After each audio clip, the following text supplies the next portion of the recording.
nós, como filhos de Deus, nós queremos resolver tudo. Muitas vezes nós precisamos chegar ao nosso pastor, ao nosso líder, e pedir: ore por nós, ore por mim, me ajude em oração, essa causa está pesada para mim. Isso se chama humildade. Isso se chama humildade. E Deus, Ele ama as pessoas humildes. Não é errado você pedir ajuda. É errado.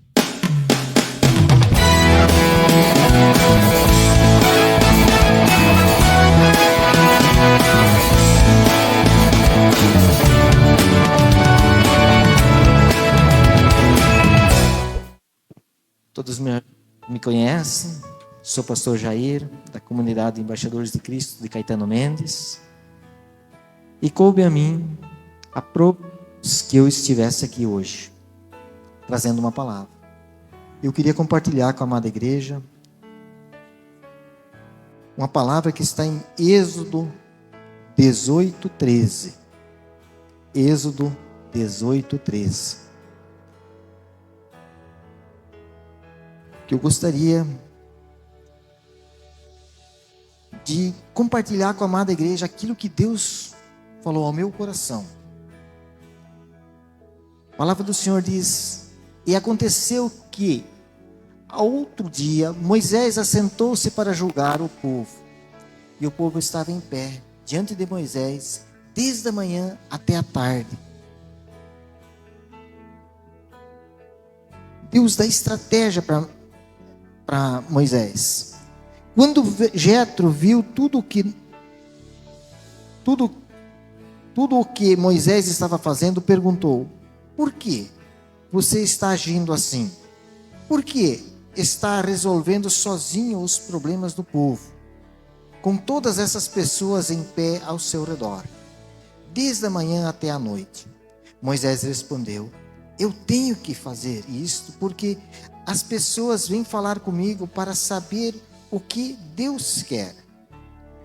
Quando duas pessoas têm uma questão, elas vêm falar comigo para que eu resolva quem está certo e explico os mandamentos e as leis de Deus a todos. Então Jetro disse: o que está fazendo não está certo. Desse jeito você vai ficar cansado demais, e o povo também. Isso é muito trabalho para você fazer sozinho. Agora escute o meu conselho e Deus o ajudará. Está certo que você representa o povo diante de Deus e também que leve a Ele os problemas deles. Você deve ensinar-lhes as leis de Deus, explicar o que devem fazer e como devem viver.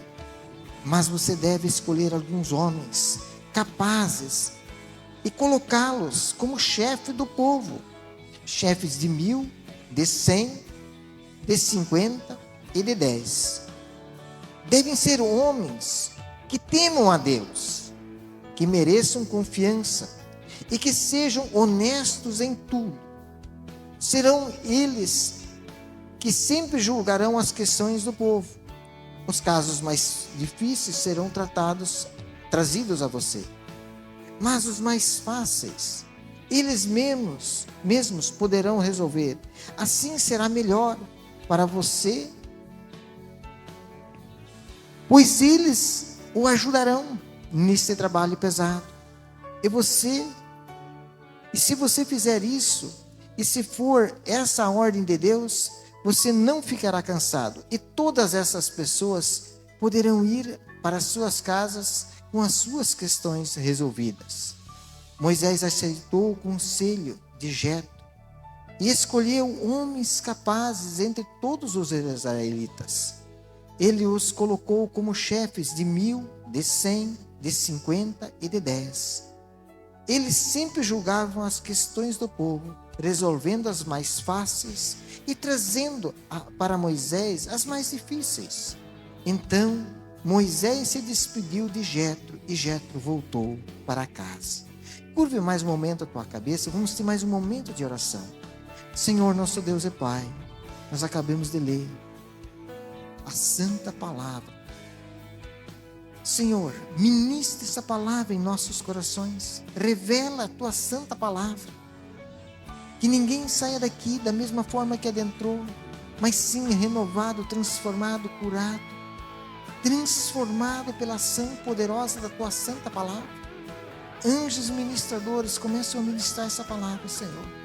Não permita, Senhor, que eu venha diminuir tua palavra, mas me use como instrumento aqui nesta noite. Em nome de Jesus, que eu oro e agradeço. Amém e amém. Amados, eu coloquei como título: Deus dá estratégia. Deus dá estratégia para o seu povo. Mas também nós temos um adversário que usa de estratégia para nos tirarmos da presença de Deus. Ele vai fazer de tudo para que nós nos afastamos da presença do nosso Deus. Ele vai fazer de tudo para que nós saímos da igreja, que nós não congregamos. E nós precisamos examinar as Escrituras. Nós precisamos estar em comunhão com Deus para que o inimigo não arme as suas astutas ciladas e nos tire do caminho da salvação.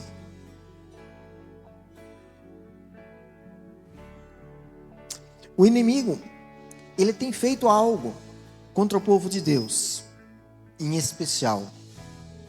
E ele tem tirado algo sutilmente.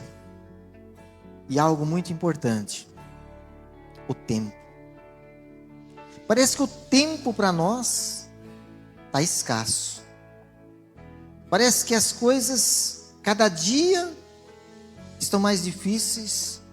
Cada dia fica mais difícil para a gente tirar um tempo para Deus. Quanto tempo nós oramos por dia? Quanto tempo nós tiramos para aquilo que realmente importa, que é a nossa salvação? Nós temos tempo para tantas coisas, mas e o mais importante? Será que nós não temos descuidados? O inimigo, ele tem roubado de uma maneira sutil o tempo das pessoas, em especial das famílias, a comunhão, a união. Quantas vezes o inimigo impede que a família sente à mesa? Quantas vezes as famílias, cada um senta num canto? Até as refeições, que é algo sagrado, está difícil para fazer em família hoje. Um almoça no sofá, outro na frente da televisão, o outro na cozinha, e talvez um senta à mesa. Porque as pessoas estão sem tempo. Elas não conseguem ficar com aquele tempo de qualidade. Porque não é só tirar tempo para a família, mas é tirar tempo de qualidade com a família. Você tem tirado tempo de qualidade com teus filhos? Esposa, tem tirado tempo de qualidade com o teu marido? Marido, você tem tirado tempo de qualidade com sua esposa? Filhos, vocês têm tirado tempo de qualidade com seus pais? Vocês têm vivido essa bênção que é família? Vocês têm aproveitado daquilo que Deus tem derramado sobre nós? Nós temos negligenciados. Nós, eu digo, eu me incluo. Porque muitas vezes a correria do dia a dia nos impede de aproveitar aquilo que é mais importante. Porque a felicidade, ela não está nas grandes coisas. A felicidade está nos pequenos momentos. E quantas vezes nós temos falhado? E aqui nós vemos como que Deus cuida. Quando Moisés estava ministrando para o povo, todas as questões eram levadas a ele. E Jetro, ele olha para aquilo e se indigna, diz: você vai desfalecer, o povo vai sofrer e você junto, porque você não dá conta de tudo isso. Então Deus, ele dá estratégia para Jetro, e Jetro aconselha Moisés. para atender a necessidade daquele povo, para ensinar aquele povo, para ministrar para esse povo e também decidir algumas questões que surgem. Isso nos indica uma coisa, que problema existe onde tem gente.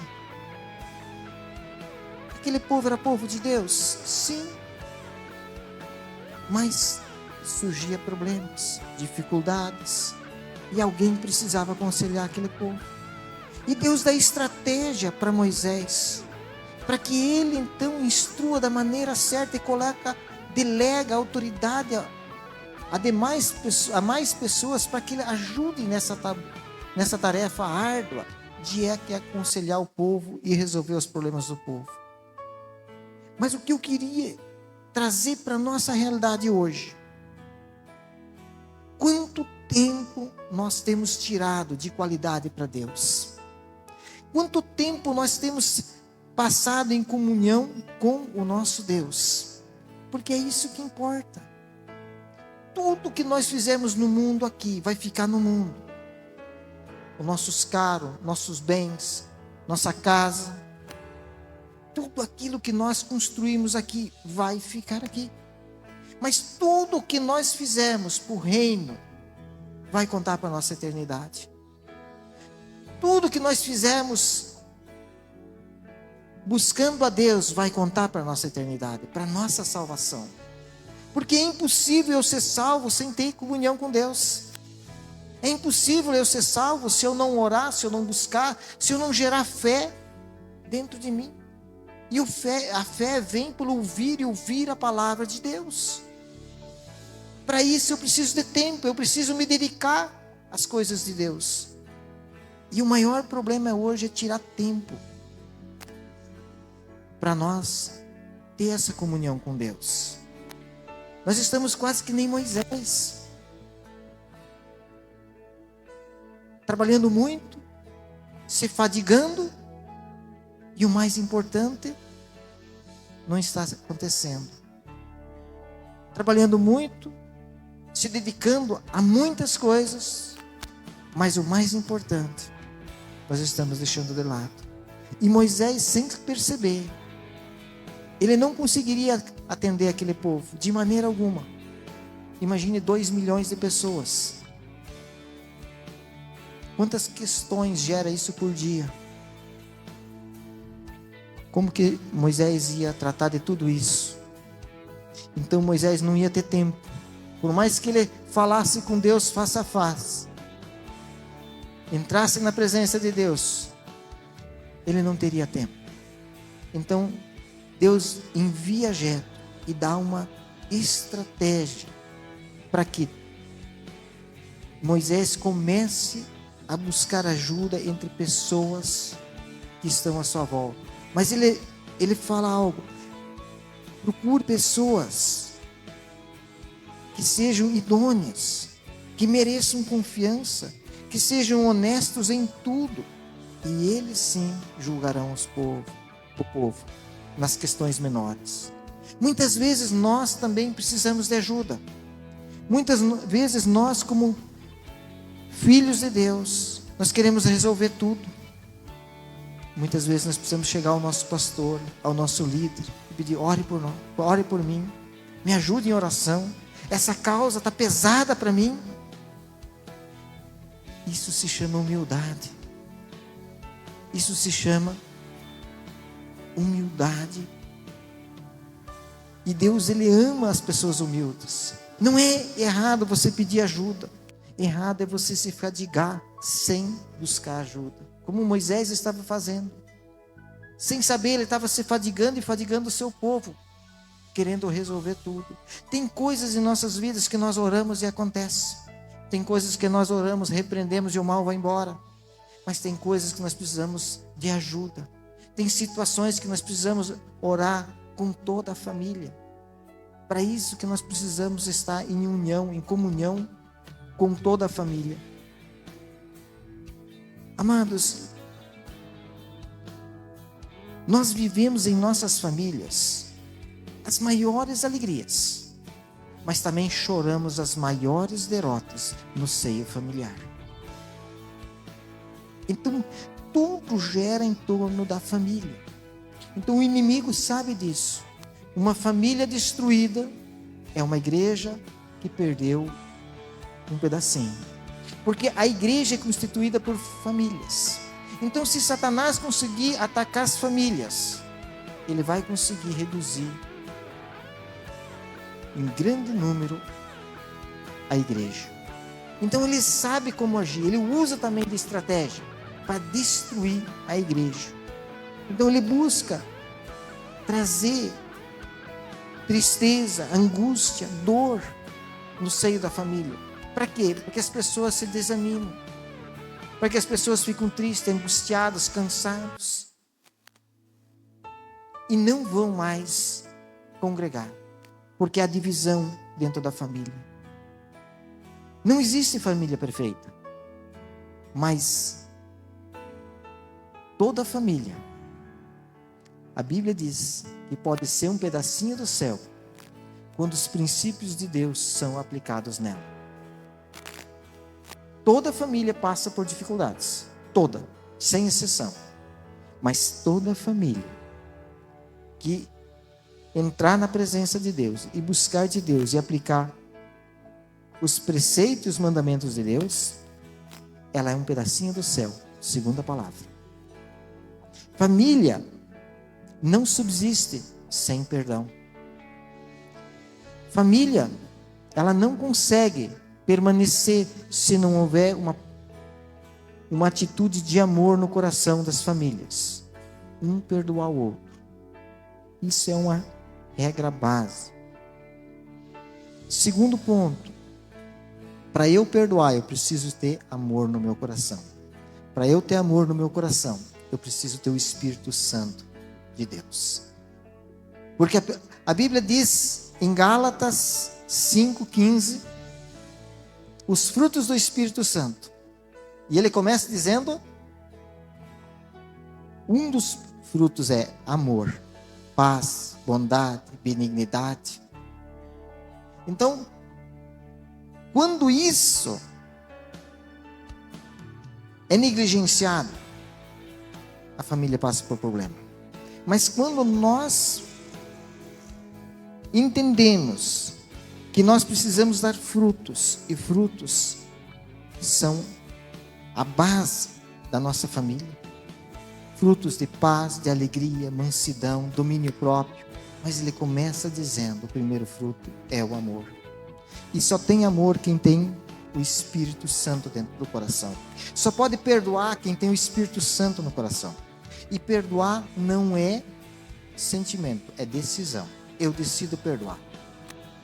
Quando eu decido perdoar,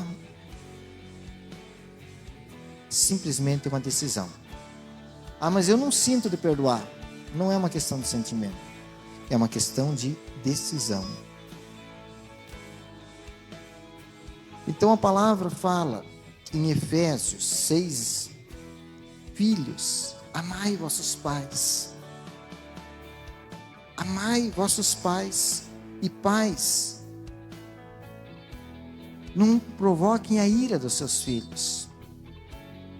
É um dos mandamentos que nós precisamos entender, que nós precisamos colocar em prática. Não há tragédia maior numa casa do que a falta da presença de Deus, ou a ausência de Deus.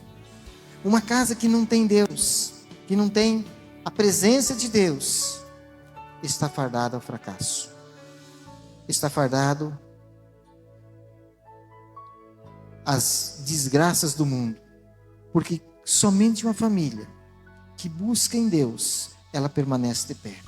E enquanto que tiver um joelho dobrado numa casa, a família permanece de pé. Não importa quantas famílias são convertidas na tua casa. Talvez você seja o primeiro crente. Importa que você faça a diferença. A Bíblia diz que nós somos luz. Então, como luz, nós brilhamos. As trevas se dissipam. As famílias, elas estão sob ataque das forças invisíveis do mal. E a nossa luta não é contra a carne, não é contra o sangue. A nossa luta é contra as potestades, principados, dominadores desse mundo. É essa a nossa luta, está lá em Efésios 6,10, a armadura de Deus. Se eu não me engano, 6,12 fala da nossa luta ser contra as potestades, os principados. Quando nós aceitamos Jesus, o inferno declarou guerra contra nós. Então não pense que você está passando por lutas sozinho. Todos nós passamos.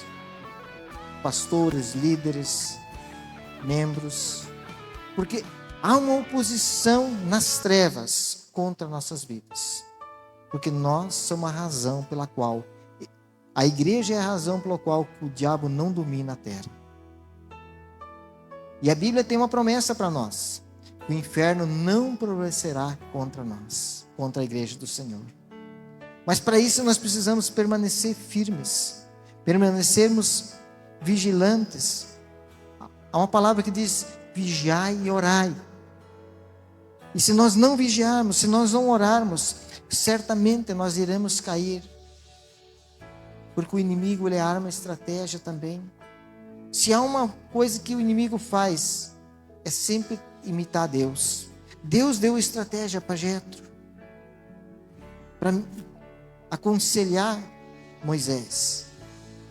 Então Deus usou a vida de uma pessoa para abençoar a outra. Da mesma forma, Satanás, ele se levanta, usando vidas contra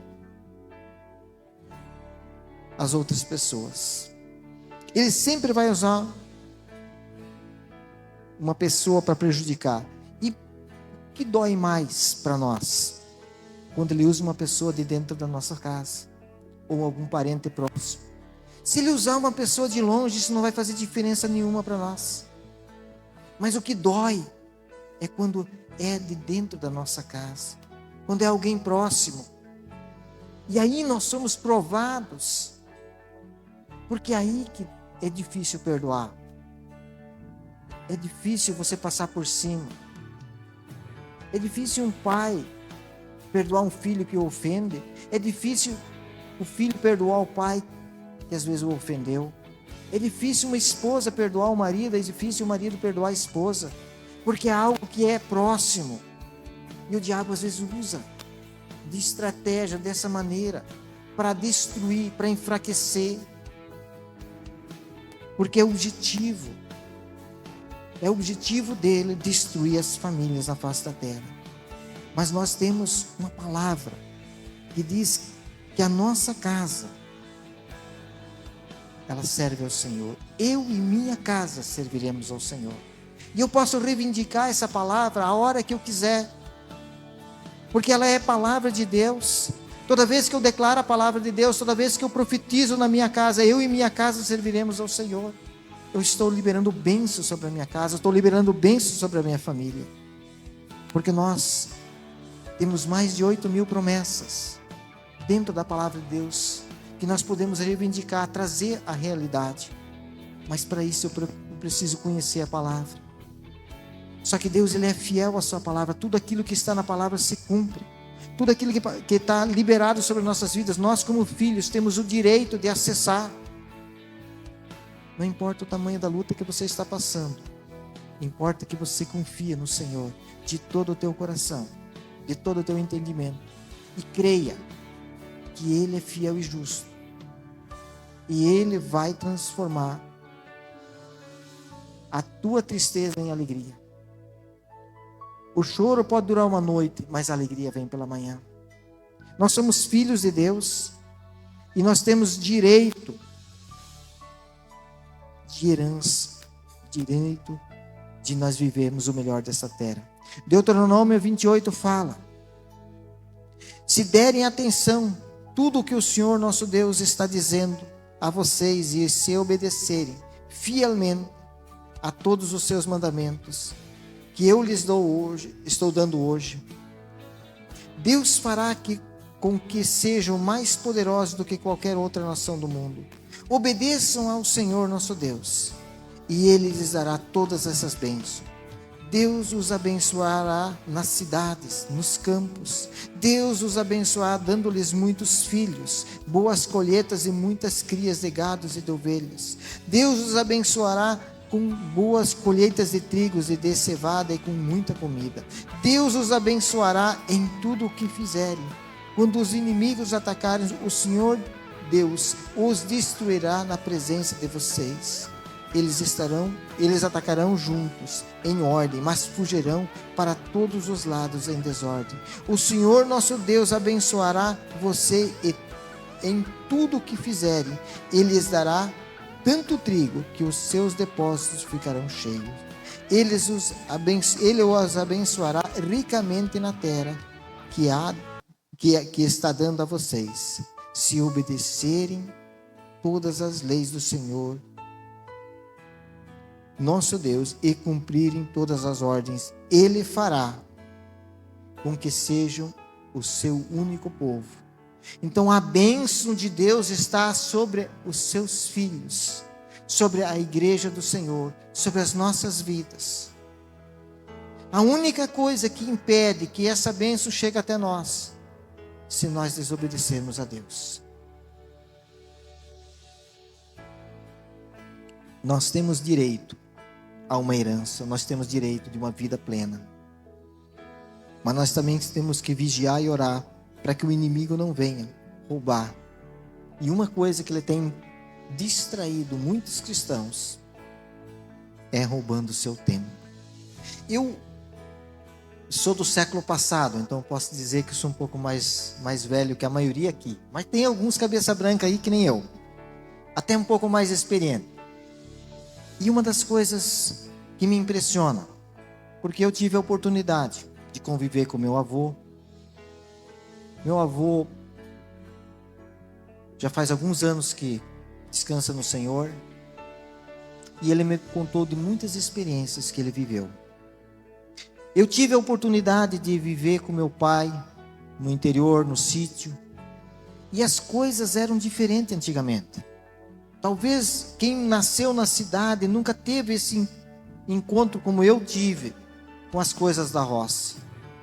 Mas lá parece que o tempo passava mais devagar. Era uma junta de boi para arar a terra. Hoje é um trator que, se abusar, anda até sozinho. Antigamente as pessoas, para ir de um lugar para o outro, no máximo que tinha era um cavalo. Nem carro não tinha. Estrada era bastante difícil. Se aparecia um carro, fazia fila da criançada para ver o carro. E não faz tanto tempo assim, gente. Eu tenho 55 anos. Eu vivi isso. Luz elétrica, quando eu tinha 5, 6 anos, não tinha. Eu ainda lembro do lampião a gás. As pessoas tinham tempo para conversar. As pessoas tinham tempo de sentar à mesa com a família. As pessoas tinham tempo de visitar os amigos. Eu lembro a rotina do meu pai, do meu avô. Levantavam cedo, porque iam dormir cedo. Porque não podiam gastar muito gás, porque senão saía muito caro. Eram uns mini botijão. Em cima era nós chamava de liquinho, né? Então, um botijãozinho a gás. E aquilo clareava a casa. Então, no máximo, podia ficar 1 hora ligado, todo dia, meia hora. Mas aí, meu pai levantava cedo, minha mãe levantava cedo, nós levantávamos cedo. Tratava os animais. O pai pegava os boi, caroço, o arado, e ia para a roça. Naquele passo lento, um boi caminha a quantos por hora? 0,1. Demorava para chegar na roça. Lá pegava o arado e começava a arar. Quando era 11h30, meu pai estava em casa, com a cuia de chimarrão, tomando seu chimarrão. Almoçava. Meio-dia era uma cesta, até umas 2 horas. E daí ia para o serviço.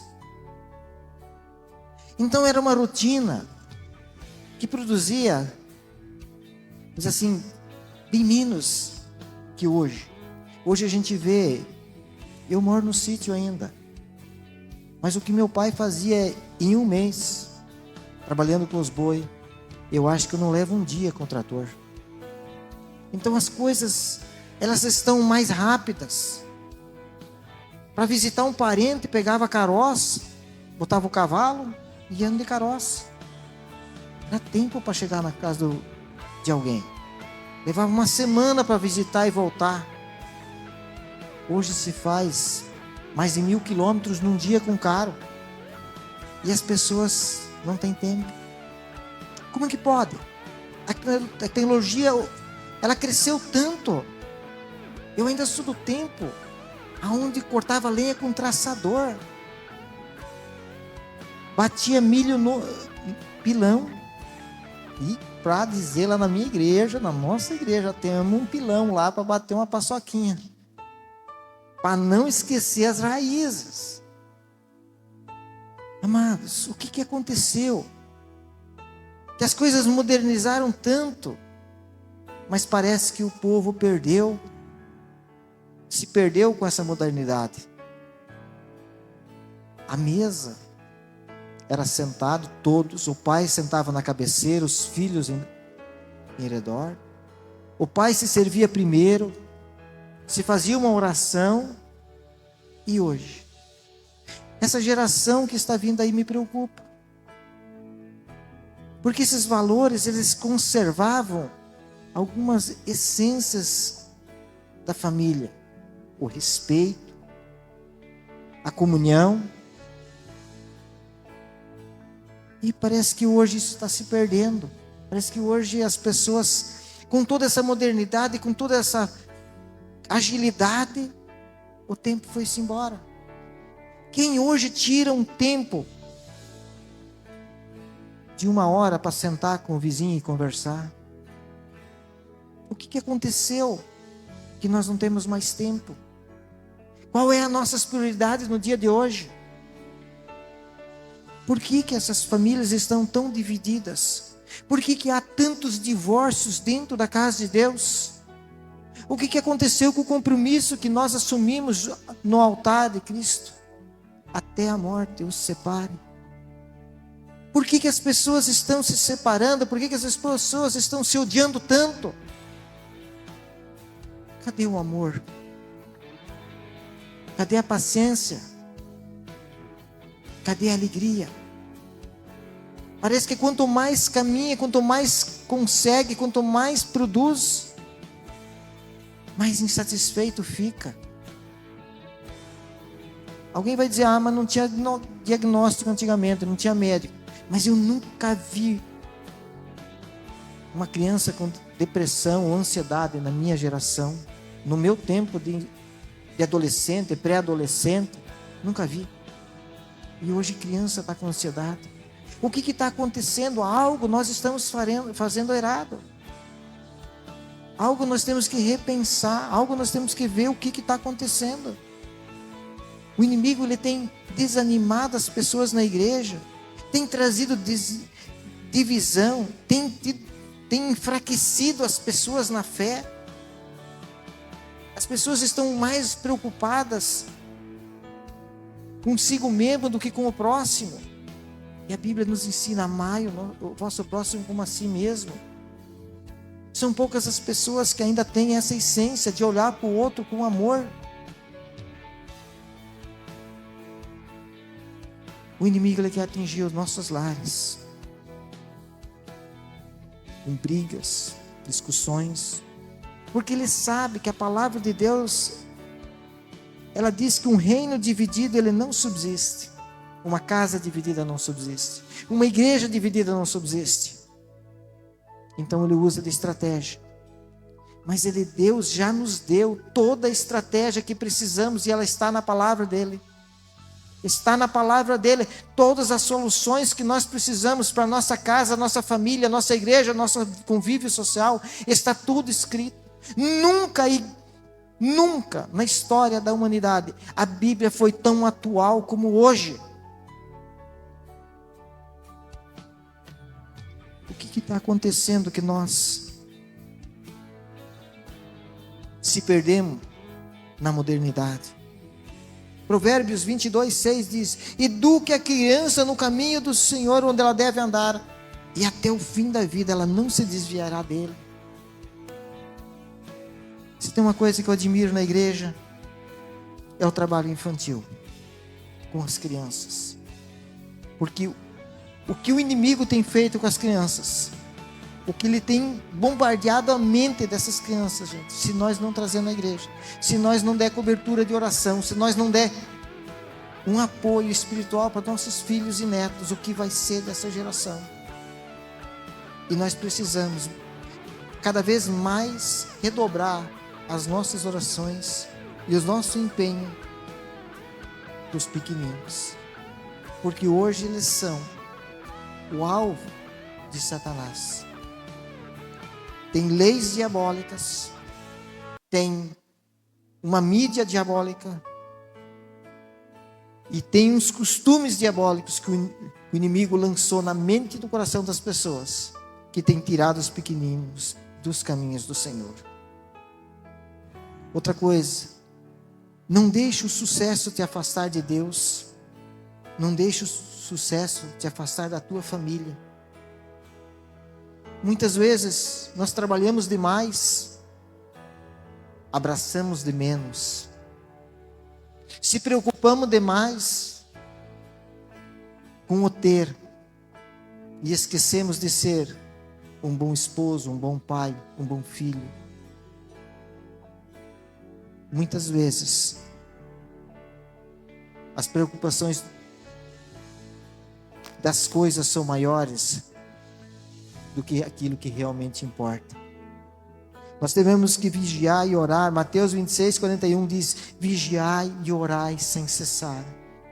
Porque hoje o inimigo está à espreita, tentando de todas as formas para que nós caímos nas astutas ciladas dele. E se nós não nos renovarmos, se nós não buscarmos da palavra de Deus, infelizmente, nós iremos sucumbir aos cuidados do mundo. Quem não se alimentar espiritualmente, quem não buscar de Deus de verdade, de coração e de alma, de todo o coração, com toda a sua força, o inimigo vai tragar. Porque a Bíblia diz que no final dos tempos, até dos escolhidos serão enganados por falsos profetas.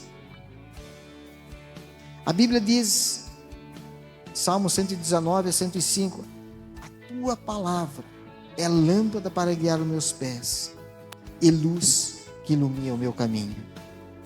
Você recebe essa palavra? Porque eu quero dizer para vocês, não é pelo muito falar, mas sim por eu receber a palavra no coração. Quando eu recebo a palavra de Deus no coração, quando eu busco e quando eu me entrego a Jesus de corpo e alma, o milagre, a provisão acontece. Talvez você entrou aqui de uma maneira triste, angustiado.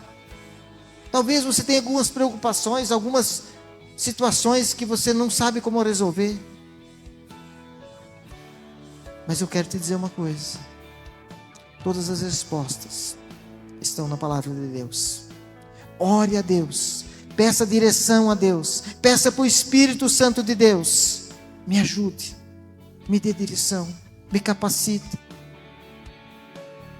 Faça que nem Moisés, receba o conselho de Deus, porque Deus ele vai usar talvez o teu pastor, teu líder, teu amigo de fé, teu irmão de fé, para te aconselhar, para te direcionar, ou até mesmo o Espírito Santo vai falar ao teu coração. Não endureça o coração, mas você recebe a palavra de Deus, recebe, para que você possa crescer no reino, crescer na presença de Deus.